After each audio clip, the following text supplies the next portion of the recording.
there has to be a separation. You're a father first before you're a lover to my mom. So you can't disappear on the basis of my mother doesn't love you anymore or you guys are fighting, right?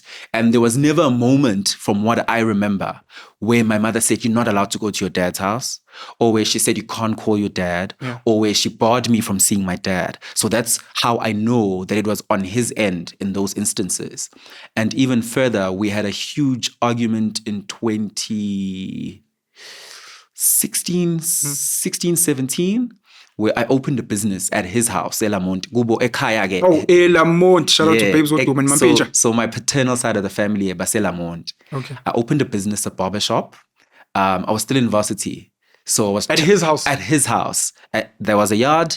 I saved up money and built like a small little hut and turned it into a barbershop. Well branded, did well.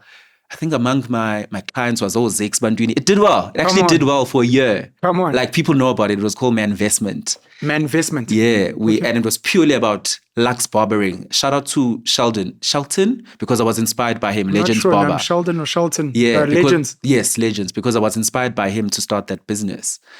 And then he allowed family politics, which is my cousins, to get in the way and cloud his judgment. And a cousin took over that property while I was in school writing exams, kicked out my staff, and told my staff that and he didn't protect me, so I cut him off then. Your father? Yeah. Did you guys have a chat about that? We had a chat a year and a half later. You guys didn't fight. You didn't explain to him, but this is a business. I make money. He didn't want to explain. When I asked, how did you let this happen? Yeah. He acted dumb at the time. And then I was like, this person is not even fighting to kick this person out. Sure. We're a month in. I'm trying to fight for my business back. Yeah. All I'm hearing, though, from people around the streets is that, no, this guy has even ripped out the furniture and the fittings and and I was livid. I was livid. And yeah. So you built a ndumba for your uncle without knowing it. Right? A man cave from Manvestment. Yeah. Have you ever approached and confronted your mom and your dad on why your dad was inconsistent? Or is it based on assumption?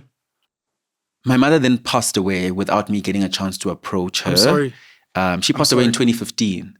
So I think the height of my pain in 2018 when my dad and I argued was that I don't have another parent. We're supposed to be thicker than ever now. Sure. And here you are failing the basics of protecting me. Sure. I don't even ask you for anything. I'm on a bursary at school. I'm studying. I'm saving my own money. I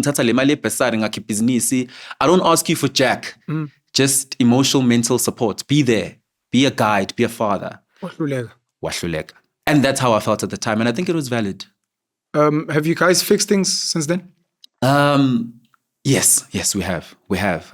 Please ask him. Yeah. If you're interested. Sure. Please ask him why he was inconsistent. He might lie now, and there isn't someone else to be like, yeah.